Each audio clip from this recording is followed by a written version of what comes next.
mwongeye kwirirwa nshuti bakunzi bacu ikaze ku makuru ibiganiro byacu by'aka kanya. Ubu tuvugana ibintu ntago byoroshye mu burasirazuba bwa Kongo. Imirwanirakazi y'abasirikare b'u Burundi barishwe, ibintu ntago byoroshye hagati ya M23 ndetse nabo bahanganye, ibintu ntago byoroshye na gatoya. Ndi Jean Pierre na Clement Bajemahe neza cyane ikaze rwose. Sante Imirwano ntago yoroshye, nari nzi ko byarangiye. Birangira he? Nari nzi ko kuva bafashe Goma na Bukavu bakajya na Warikare bakanagaruka, numvaga birangiye. Hanyuma se kujya korokora abantu nyamurenge bakora genocide bigakorwa ryari? Intera hamwe se zagiye ko zavuye muri Karehe zigakomeza ipfingiyo zerekeza muri Fizi na Tanganyika ni Burundi. Hanyuma se Uvira yavuye mu ryari? Ndatsinzwe. Tsinzwe ruge kubitse ngasha. Nuko bakunze bacu rero muri iyi mirwano rero imaze kuba aka kanya n'ubikirimo, abasirikare 17 b'u Burundi baguye muri iyi mirwano. Reka duhere hano muri Twirwaneho. Wumva uko byagenze, turajya no muri mu 23 tubabwira ukuntu bakubise Wazarene induru bikavuza induru bakavugiriza. Mugenze bite rero nibura ubu tuvugana abasirikare 17 b'Abarundi bafatanya na FARDC biciwe mu mirwano ikaze yabahuje n'abarwanyi batwirwaneho muri teritwari ya Fizi mu ntara Kivu y'Amajyepfo mu burasirazuba bwa Kongo. Ingabo z'u Burundi rero zikorera mu burasirazuba bwa Kongo zirimo kwishyura ikiguzi kiri hejuru muri aya makimbirane yo mu karere karimo ibibazo bikomeye. Fizi nepo igenda igana Tanganyika nyine urumva Fizi hanyuma ibi na Uvira aho ngaho uruntu byose bihanyuma ibi n'u Burundi. Ariko ari gushya kuva Twirwaneho yanakwihuza na 23 ibintu byabaye bibi kurushaho. Byari ngombwa ko bigira indi forme y'intambara uko Twirwaneho yakomeje kwirwanaho iraresista malgré que babuze abasirikare babo bakuru, ariko habonetse abasimbura juste nta kundi ku rugamba niko bigenda. Nyuma ya makanika na bagenzi be bishwe na drone arabonetse General de Brigade Sematama. Hanyuma rero akomeza ku rugamba, ariko byarangiye bihuje na M23 FC 23 uziko cyagiye bajya gukora inama muri za Minembwe, bari yarerekejwe na Colonel Gakufi eno murwanyi cyane. Hanyuma kwihuza kwabo rero numva n'imbaraga ziba zihuye. Bamwe basanzwe bafite imbaraga n'abandi basanzwe bafite imbaraga, kwihuza n'izindi mbaraga ziba zihuye. Operation rero igomba kwaguka ikabona bandi niyo fait la force. Ni ngombwa rero nibyo forme y'urugamba igomba kwaguka ukurikije uko bagomba kwitwara, kuko bahanganye n'ingabo nyinshi z'Abarundi, aba FARDC, FDLR, Mayimayi, ni byinshi nuko ubwo urumva rero imirwano yabaye hagati ingabo z'u Burundi zifatanyije na FARDC na Mayimayi biroze bishambuke n'abarwanyi mu mutwe witwaje intwaro wa Twirwaneho ugizwe n'abanyamurenge mu duce twa Rugezi na Kabanju muri teritwari ya Fizi. Nk'uko byatangajwe n'umurwanyi wa Twirwaneho wavuganye n'ikinyamakuru cyo mu Burundi cyitwa SOS ngo byibuze abasirikare 17 babiciye muri iyo mirwano. None se Abarundi baraza kubihakana, nicyo dutegereje. Nta Barundi bajya bapfa da. Oya ngo ntibapfa ko kuva ku Bwana. Nako 17 byabagiye. Ubu ngubu bazavuga yuko ari Photoshop cyangwa ari ibindi bashakaga kuvuga. Cyangwa se ari abandi. Ariko buri ubutegetsi bushaka bwagira icyo bukora. Ibokare ibintu byo guhakana abantu bapfuye ntacyo bimaze. Ahubwo ni bafata ingamba. Boje birakibamariye. Iriya niyo bise guerre psychologique. Nyine bayikoresha icyo bita expression psychologique.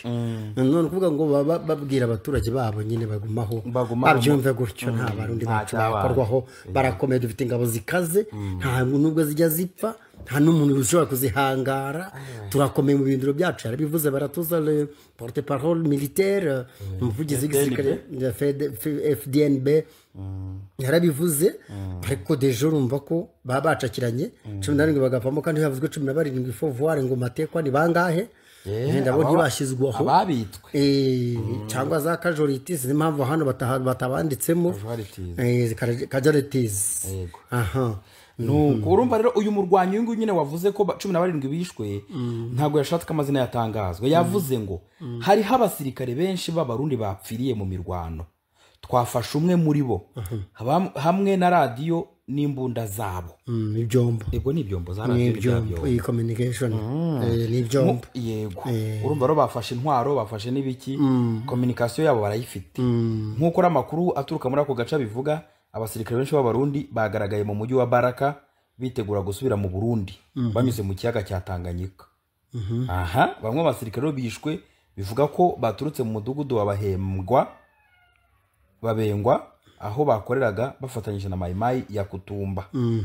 So urumva ko bamwe batangiye kuvuga ngo tuzinga kacu twigendere. Ntago ari bwa mbere ko rushize boze ko bahise bahabuka bakagenda kujya bagenda bamwe bakasafata ibibari ntibagumeyo yabaga babonetse ko badashoboye nyine badashoboye ariko mekanisme y'Uburundi bo abarundi barakomeye. Ariko reka nkubwire nimba hari abasirikare buretse numvisemo ikindi kintu niba hari abasirikare 2020 Tshisekedi yari potinze kwa Tshisekedi nako Varisiti yari potinze kwa Tshisekedi akambwa ati batayo zimaze kubizingiza abasirikare umubare bamaze kwa 2020 uzana amadolari no dukuba ni 5,000 kuba wumve none bamwe bakaba batangiye kugenda mwibanga bivuze ngo Evariste arakomeza kurya amafaranga y'abasirikare badahari ari gutana Tshisekedi ku rugamba ari kumutana ku rugamba sicyo bivuze ubwo nicyo bivuze biri automatique ariko birumvikana niba abasirikare baba batangiye gutoroka abandi bagenda abandi mwaka bari ntibagaruke kandi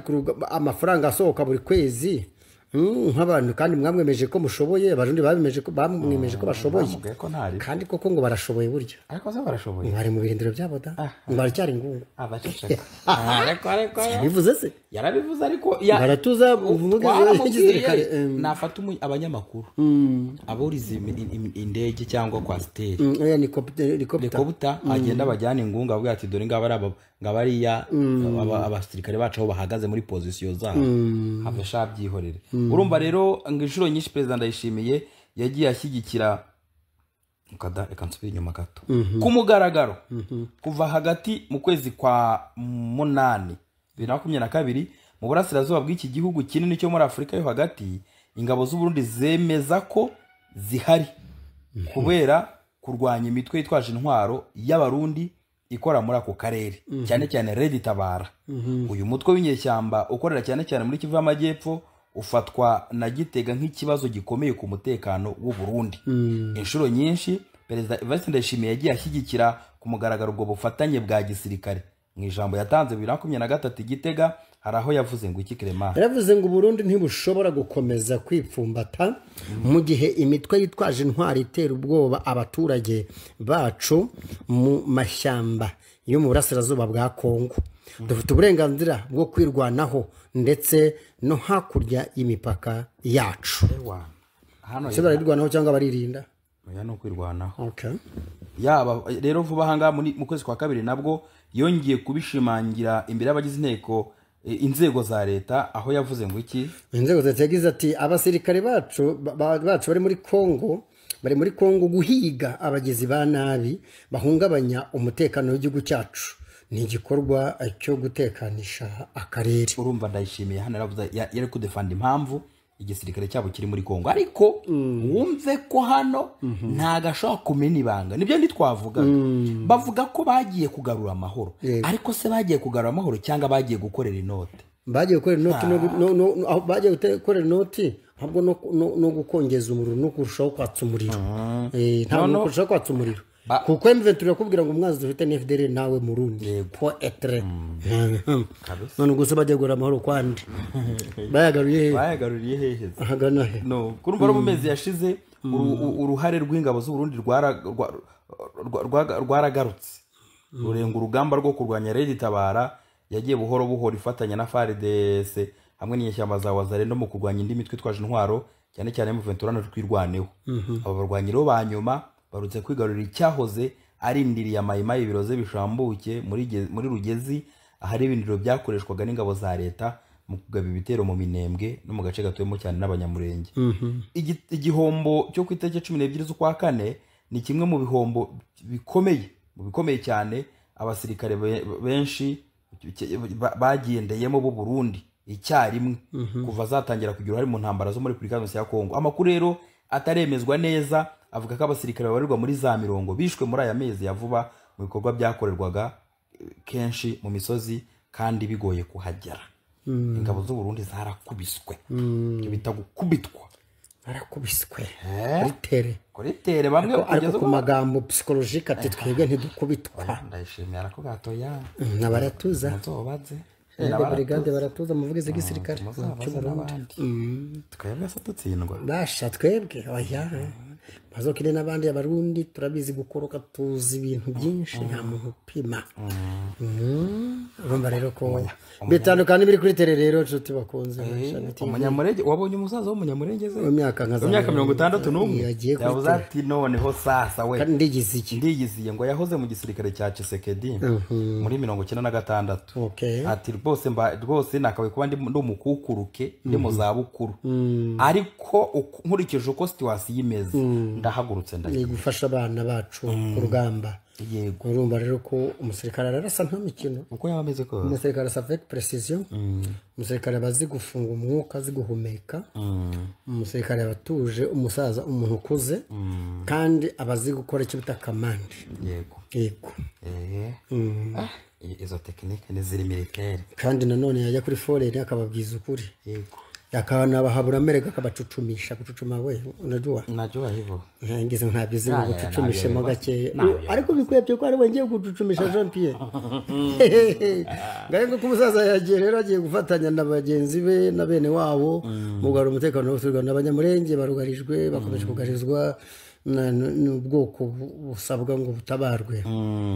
So nuko ubwo rero urumva nuko bimeze abanyamurenge nuko abarundi nuko bakubiswe bashatse kwishora kuri twirwaneho nuko nta mikino. Hanyuma rero ubwo kandi ubwo nanone imirwano yubuye hagati y'imitwe yitwaje intwaro ya Wazalendo n'inyeshyamba za AFC M23 kuva muri iki gitondo mu gace ka Kabamba mu majyaruguru ya Irambi Katana mu ntara Kivu y'Amajyepfo. Amakuru aturuka muri aka gace aravuga ko imirwano yatangira hitwa Irambo yakwirakwiriye muri centre y'ubucuruzi ya Kabamba iherereye ku mupaka uhuza teritwari ya Kabare ndetse na Kareke. Yego ku isaha ya saa 5 za mu gitondo itariki uyu munsi nkuko ikinyamakuru cyo muri Kongo kibivuga urusaku rw'amasasu rwumvikanye mu mpande nyinshi bituma ibintu biba kajagari kubera ubukana bw'imirwano kuri ngo ntushobora kumenya ugenzura akace ka Kabamba niba ari leta nako nimba ari Wazalendo niba ari mu 23 biracyarebo haracyari ntibirasobanuka hari M23 ariko koko Katana urumva ni muri Sud Kivu oya yari sanzwe hari Katana ariko M23 akora avuga ati bitewe n'urusasu ruri kuvuga ntago turamenya neza urimo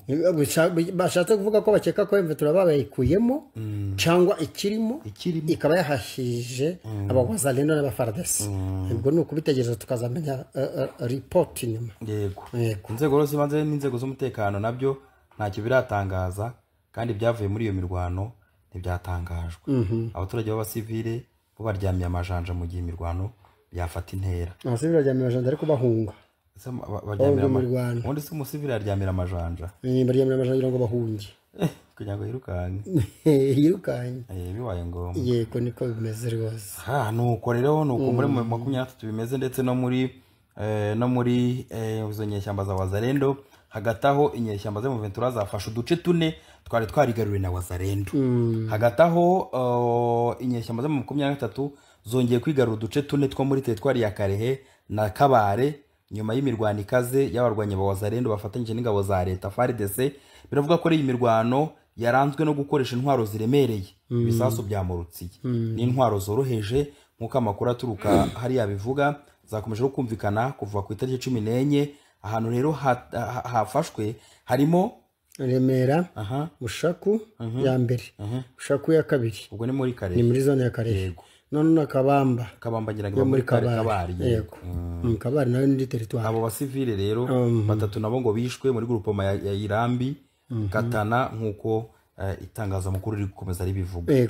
So nkuko rero abatanga buhamya babitangaza ngo umusada wa M23 wahageze uturutse mu kiyaga cya Kivu uvuye muri Kivu y'Amajyaruguru no mu muhanda uva Bukavu na Kavumu ahabereye imirwano hagati y'abarwanyi mu mpera z'icyumweru gishize. Amakuru aturuka muri kare akarere akavuga ko umusada wazanywe nyuma y'ifatwa ry'ako kanya k'ikibuga cy'indege cya Kavumu cyari cyafashwe na Wazalendo ku itariki 13 Mata. Wazalendo zari zahafashe dazimara amasaha zirifotoza kwari koko wambwa bari banavuze ko ngo habonetsemo guverineri barifotoza barangije icyababayeho ntukimbaze nabo barabizi ko abasubiye arabagiye kuba ari inkuru gusa niko nuko nyine ntazasaranga bataramenya tekinike zabo bazaba bagira ngo babanesheje cyangwa babatsinze naho ari systeme yindi tekinike imirwanire bavamo bakabakatinga kokana kukatinga none byarangiye banabimye n'inzira ako numvise amugane bavuga ngo hari uburyo ngo baba hari tekinike ngeme Ventura ikoresha ngo irabareka bakaza bakisararanga bakaririmba bakabyina bakinjiramo bose bamara kubona bagezemo ugatavuga ati sawa nta numuvamo tekinike militaire ariko ikaze ko bimeze so urumva rero M23 imaze amezi abiri igenzura ibice bya Kivu y'Amajyaruguru na Bukavu ikomeje gutera imbere mu by'ukuri gana muri teritwari z'ingenzi z'ikivu y'Amajyepfo ndetse ikavuga ko ishobora gukomereza no mu zindi ntara zihegereye nka Tanganyika cyangwa Maniema ariko Shabunda ntiba ipfiriya nayo Shabunda n'ubundi Shabunda iba muri Maniema azikono Shabunda nayikunda numva ivugitse neza Shabunda uzajyeyo Shabunda Shabunda hameze gute urahakunda Shabunda narahakunze pe ariko se koko izi teritwari ndabona bafite umujyi uzengurutswe n'umugezi uri kubibona n'amashyamba ariko n'umugezi ku mpande umugezi umeze umugezi wari mu biramo uyu mugezi barebye nabi washwaramo hano wakisukamo pe hano muri Shabunda nuko nshuti bakunze bacu rero urumva ko imirwano itoroshye na gato aho abarundi bakomeje kuhakubitirwa ariko uyu murundi yakitahiye oya ntabwo yataha kandi biri gukorera amafaranga ariko we arataha se ni wabo nako arataha ajya iwabo yoherejwe se ni wabo wakabaye utaha warajwe n'iwanyu uri butaha iwanyu none werejwe n'igihugu urataha ujya hehe ko misi itararangira sha nyako wakohereje ngora cyangwa sko ta urebe kuno bakumesa ahubwo se sara batashye bishe ni ubwo babandi ya mirambi ibiri yabonetse mu Cibito iyo ni yagaragaye abandi barabagize masoni bana ngo batashye nibo banze gutaha se ntibazi ikibatse bahura nacyo nibakomeze bagume bari gupfira igihugu cyabo cy'u Burundi bari gupfira igihugu cy'u Burundi none si cyo bari barashinyaguye disi cyo cyabohereje so ubushinyagura kema ntabwo abashinyagura nese ngiye ntiyabohereje nese barijyanye niba batarijyanye bajyanywe nande nibatahe nimba nta kibazo gihari twabyo ndi gushinyagura bajyanywe nande ni igihugu cyabohereje so bari kugipfira bari kugipfira bari kugikorera bakanagipfira 17 bapfuye ibintu byinshi akundi niko bimeze nuko bimeze bakunzi bacu rero ubwo murumva uko byagenze hagataho muri iki gihugu turashaka kubabwira ariko turabivuga mu kanya ndumva gashaka ko tuvuga mu kanya mu buryo burambuye bitewe n'iki mu by'ukuri ingabo za Afurika y'Epfo ziri muri Repubulika ya Kongo urabizi yuko hashize iminsi hari kuvuga ngo bazitahe izo muri Sadeke izi ngabo zoherejwe mu butumwa bwo muri DRC muri Asazo bwa Kongo ziravuga ko zihangayikishijwe no kutamenya mu by'ukuri gihe zizatahe ebo ziretse gake n'ubundi zigiye gutaha Sadeke bari nishishishi bagiye kugenda n'ubundi kuba bafatanya na zara Wazalendo na zara FDLR za byose mugani wa wiringo mazirataka zose yavuze nezimbingana nuko niba humure nibanza ari nko mu masaha bari kubarwa nkurikije uko nabonye AFC M23 yarakaye kubera biro bufatanye bashinja Sadeke AFC M23 shinja Sadeke korana na barazirangabo zari zihishe muri ONU muri MONUSCO ngira kuri 800 MONUSCO ariko zikivangavanga mu baturage no muri Wazalendo bakafatanyije na Sadeke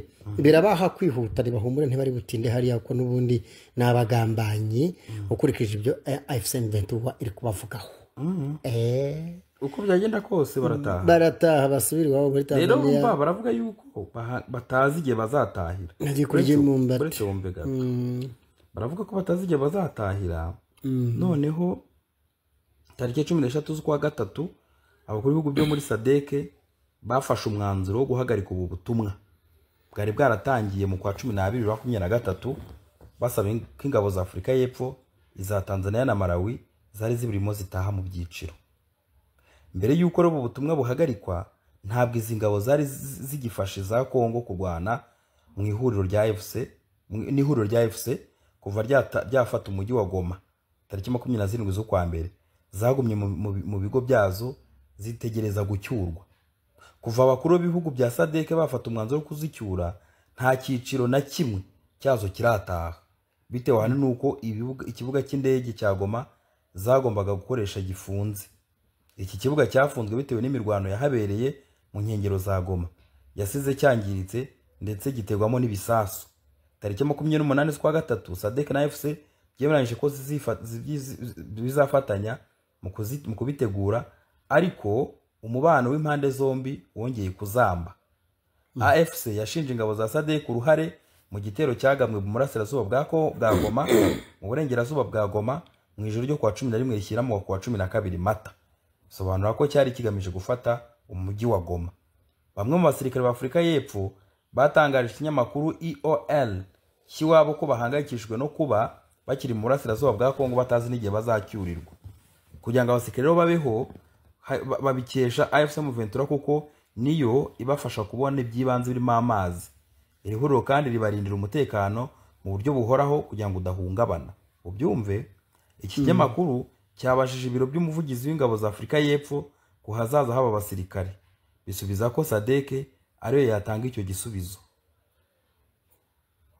Byagize biti, inzego zacu zamenyeshejwe ko SADC ari kwiye gusubiza ibibazo byanyu.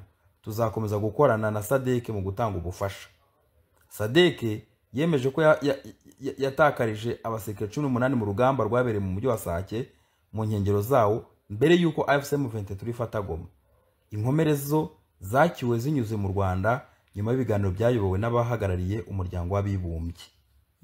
Nuko rero urumva rero mu by'ukuri ntago bazi ngo bazataha bigenze gute, ahubwo bashobora kwibuka banaharasiwe, kuko bira bintu byabo byo gufasha abazarendo bakomeza kujya baterera bitero bigize ngo nabo bagize ubwenge ngo bashaka gufata Goma. Urabona ngo mbese ibintu nk'ibyo, mbese twebwe turamasadeke bazibuka baharasiwe, bazibuka turaha bazakomeza kujya binyegageza kuri ye ntera zasabwe zizarasaba na SADC. SADC ntabwo iri muri kontra yabo, nta nubwo bayizi anyway, nta nubwo bafite inshingano, nta n'iki bamariye ko yajeje n'ubundi kubarasa.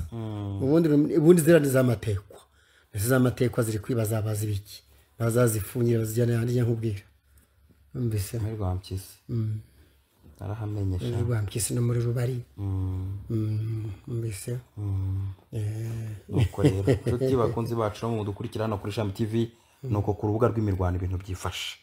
Mutwemerere mugumane natwe tugaruke mu kanya tubabwira n'uburyo urugo rwa Kabila byagenze. Uvuga ngo Joseph Kabila wari perezida wa Kongo waherekanye ubutegetsi na Tshisekedi, yego, ukuntu urugo rwe barwatatse. Turaje.